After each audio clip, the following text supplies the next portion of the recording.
संगठन मिलकर आज सुबह से हम अलग अलग जगहों पे कमीशंस के पास में गए। जो 1 अगस्त को की जो घटना हुई थी कोतुरुल पुणे पुलिस स्टेशन में, जहाँ पे 3 महिलाओं को पुलिस ने बहुत बुरी तरह से उनके ऊपर वायलेंस किए, उनको गाली गलौज और उनके पर्सनल लाइफ के बारे में, उनके मोबाइल छीन देना, उनके कपड़ों के बारे में, उनको कैरेक्टरलेस कहना, और जिस तरीके से उनको अपमानित भाषा और अपमानित जो बिहेवियर किया है, और फिर उनको पुलिस स्टेशन में उनको घसीट कर लेके जाना और ज़बरदस्ती उनको पुलिस स्टेशन में रखना और उनको हरेसमेंट करना। और तो ये उनके साथ में जो हुआ इंसिडेंट्स, उसके खिलाफ वो 3 लड़कियां लगातार पुलिस स्टेशन से कह रही है कि आपने जो हमें जाति को लेकर जो गाली दी है वो आप एट्रॉसिटीज़ एक्ट लगाइए, क्योंकि ये हमारे देश में कानून है कि किसी भी SC/ST कम्युनिटी से जो ऐसे जाति से आते हैं, जहाँ पे जिनको आपकी जाति को लेकर गाली देना या उनके बारे में इस तरह से कोई भी ऐसी भाषा करना जो बहुत ही इर्रिस्पेक्टिव है, उसके खिलाफ वो लोग अपना एट्रॉसिटीज़ एक्ट केस फाइल करने के लिए कोतुरुल पुलिस स्टेशन में वो प्रेशर डाल रहे हैं। पिछले 10-12 दिन से वो पुलिस स्टेशन में और SP में और अलग अलग जगहों पे बैठ के बात कर रहे हैं, लेकिन अब तक के वो केस अभी तक फाइल नहीं हुआ है। तो हमने उसके खिलाफ एक्शन उसके सपोर्ट में हम सब आए हैं।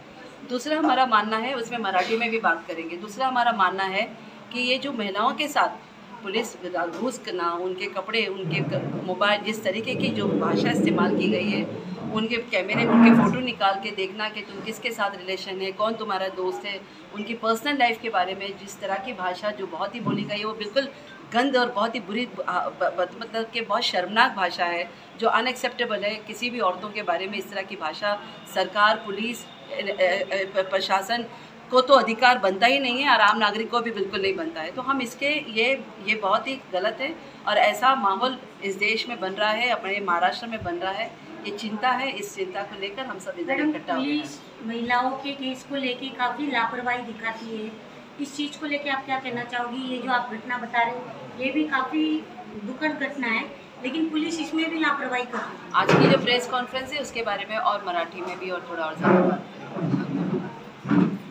प्रेस कॉन्फरन्स आज की जो आजची जी प्रेस कॉन्फरन्स आपण घेतलेली आहे ती पुणे कोथरूड पोलीस स्टेशनमध्ये जी काही पोलिसांनी अत्यंत जातीयवादी वागणूक 3 मुलींना जी दिलेली आहे, त्यांच्याशी अत्यंत बेकायदेशीररित्या त्यांच्या घरात घुसणं, त्यांचे मोबाईल चेक करणं, त्यांच्या कपड्याबद्दल शेरेबाजी करणं, त्यांच्या कॅरेक्टरबद्दल शेरेबाजी करणं, अशा पद्धतीने अत्यंत वाईट पद्धतीने या मुलींशी वागलेलं आहे, त्यांच्या जातीबद्दल उपचार केलेला आहे आणि या जातीच्या तुम्ही आहात म्हणजे तुम्ही अशाच असणार, अशा पद्धतीचे जे काही तिथे बोललं गेलेलं आहे, ह्या सगळ्याच्या विरोधात त्या मुली आणि त्यांच्याबरोबरचे इतर सर्व संघटना आणि सगळी लोक याच्या विरुद्ध, पोलिसांच्या विरुद्ध FIR ॲट्रॉसिटीच्या कायद्याखाली FIR दाखल करावा, ही मागणी 1 तारखेपासून आज 11 तारीख झालेली आहे। हे सतत इतके दिवस केली जाते, परंतु आजही ही हा FIR दाखल होऊ शकलेला नाही आहे ॲट्रॉसिटीच्या कायद्याखाली आणि ह्याचा प्रथम सगळ्यात त्याचा निषेध करायला पाहिजे। ह्याच्यासाठी ही प्रेस कॉन्फरन्स आहे आणि ह्याच्या पुढची जी या मुलींची लढाई असणार आहे, त्या सगळ्या लढाईमध्ये त्यांच्या बाजूनी आम्ही संघटना म्हणून तर असूच, पण त्याच्याच बरोबर आज आपल्याला या मीडियाने सुद्धा याच्या समर्थनार्थ उभं राहिलं पाहिजे, ही एक अपेक्षा घेऊन ही आजची आम्ही प्रेस कॉन्फरन्स हेच होते की आज आम्ही मुंबईमध्ये, कारण आम्ही मुंबई राज्यात आहोत, राज्याच्या राजधानीत आहोत, आम्ही महिला आयोगकडे, SC/ST कमिशनकडे आणि मानवाधिकार आयोगकडे या तिन्हीकडे जाऊन आहोत। कारण ही जी इन्स्टिट्यूशन्स आहेत ती इंडिपेंडेंट इन्स्टिट्यूशन्स आहेत या डेमोक्रेसीची, तर त्यांनी काय आतापर्यंत दखल घेतली हे विचारायला आम्ही गेलो। कोणीही आजपर्यंत काही केलं नाही, SC/ST कमिशनचं आम्हाला माहिती नाही, पण महिला आयोगने अजून काही केलेलं नाही आहे। त्यांनी असं म्हटलं, आज आमच्याकडे पूर्ण जी गोष्ट आहे ती आमच्या समोर आज आलेली आहे। NHRC मध्ये सुद्धा त्यांनी फक्त हे म्हटलं, आम्ही नमूद केलं आहे, आता तुमची आली म्हणून आम्ही आता याला पुढे नेऊ किंवा नाही नेणार, घेतली तेवढीच झालं। त्या इन्स्टिट्यूशन्स काही करत नाही आहेत, एक गोष्ट. दुसरं, आम्ही सगळीकडे कलेक्टर्सना द्यायला गेलो होतो, म्हणून इथल्या कलेक्टरना आणि बँड्राच्या कलेक्टरना यांना पण द्यायचं होतं, ते दिलं. त्यांनी पण असं हो हो हो हो हो हो करून घेतलं. पुढे काय करणार आम्हाला माहिती नाही. पण मुख्य म्हणजे आम्ही DIG ऑफिसमध्ये गेलो, कारण DGP जे आहेत आता हे महाराष्ट्राचे DGP आहेत, तर त्यांना विचारायला गेलो की खालचे जेव्हा CP पोलीस, CP पुणे हे काही करू शकले नाही, तर नेक्स्ट स्टेप इज DIG. तर त्यांना तिथे पण आम्हाला कोणी भेटलं नाही.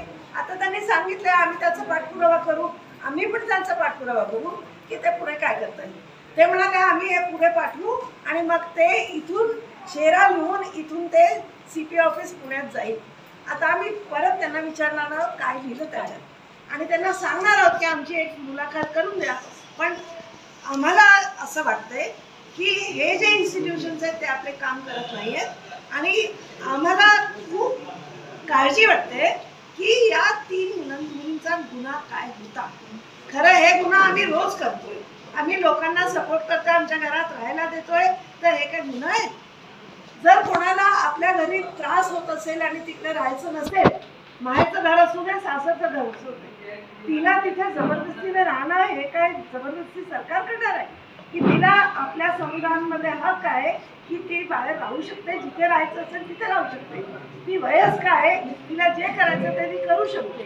तर अशा ठिकाणी तुम्ही त्यांना पोलीस स्टेशनमध्ये घेऊन का गेला. तुम्ही सगळ्यांना हे सांगू इच्छिता की असं तुम्ही कोणाला मदत करू नका.